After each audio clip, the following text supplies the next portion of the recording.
Shalom Aleichem, on est dans les halachot de Bet HaKnesset. Veshemen shenimtza bo achbar met. Il faut savoir qu'on veut allumer des bougies de la Bet HaKnesset, mais dans l'huile, on a trouvé par exemple une souris qui est morte. Alors ça s'appelle maous.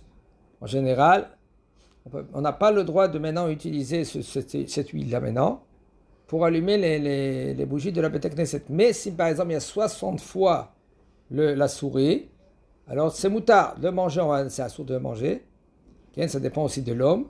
C'est le maouslo.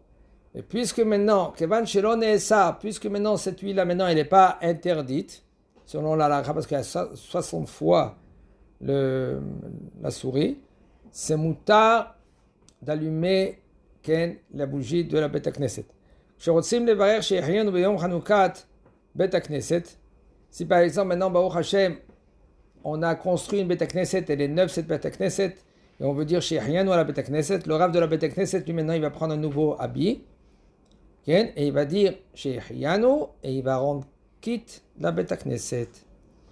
Mutar lomar chaim tovim be Bet HaKnesset למי שמתעטש, ובלבד שנמצא במקום שרשאי להפסיק, כגון שעדיין לא התחיל, ברוך שאמר בתפילתו. Il faut savoir, dans le limoud, quand on étudie la Torah, quelqu'un qui l'a éternué, on ne va pas lui dire Chaim Tovim, parce qu'on est au milieu de l'ilimoud de la Torah.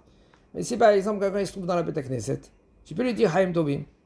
Avant, il faut faire attention que tu ne te trouves pas, par exemple, entre les psukim, que tu n'as pas le droit de répondre. Même Chaim Tovim, tu n'as pas le droit de répondre, parce que ça ne fait pas partie de la tfila. Dans les psukim des Zimra, il faut éviter de répondre Chaim Tovim. Mais avant, dans les korbanot, c'est moutar, il n'y a aucun problème. Cette halakha, c'est une halakha qui est très très fréquente et pas tout le monde connaît cette halakha.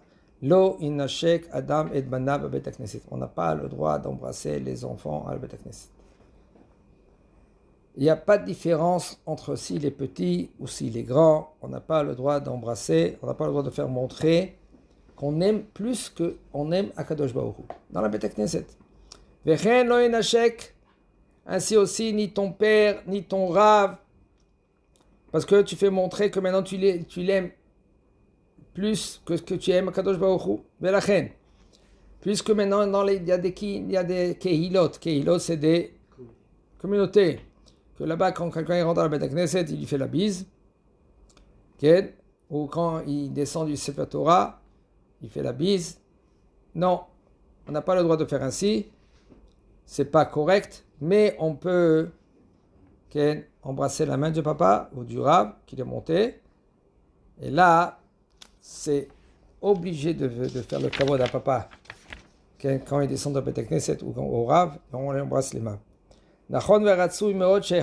C'est bien et c'est conseillé que le soldat, quand lui, il rentre à la Bet HaKnesset, il a son fusil avec, de cacher le fusil. Des fois, c'est impossible. Aval, il faut qu'il fait le plus qu'il peut. Mais il ne peut pas prendre le fusil, le mettre de côté, si ce n'est pas entre ses mains à lui.